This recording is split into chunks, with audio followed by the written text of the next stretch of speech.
Great book is a friend that never lets you down. You can return to it again and again, and the joy first drive from it will still be there. Live close to nature, and you will never feel lonely. Don't drive those sparrows out of your veranda, they won't hack in your computer.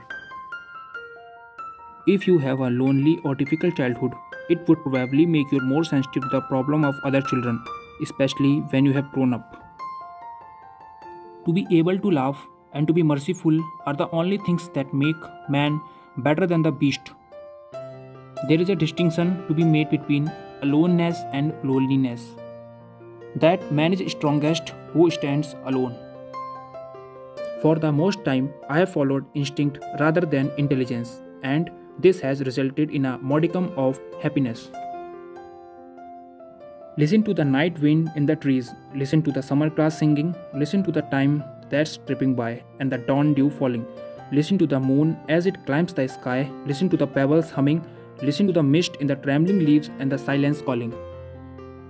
It is always the same with mountains. Once you have lived with them for any length of time, you belong to them. There is no escape. Happiness is as exclusive as a butterfly, and you must never pursue it. If you stay very still, it may come and settle on your hand, but only briefly. Savor those moments, for they will not come in your way very often. Book readers are special people, and they will always turn to book as the ultimate pleasure. Those who do not read are the unfortunate one. There is nothing wrong with them, but they are missing out on one of life's compensation and reward. A great book is a friend that never let you down. You can return it to again and again, and the joy first derived from it will still be there.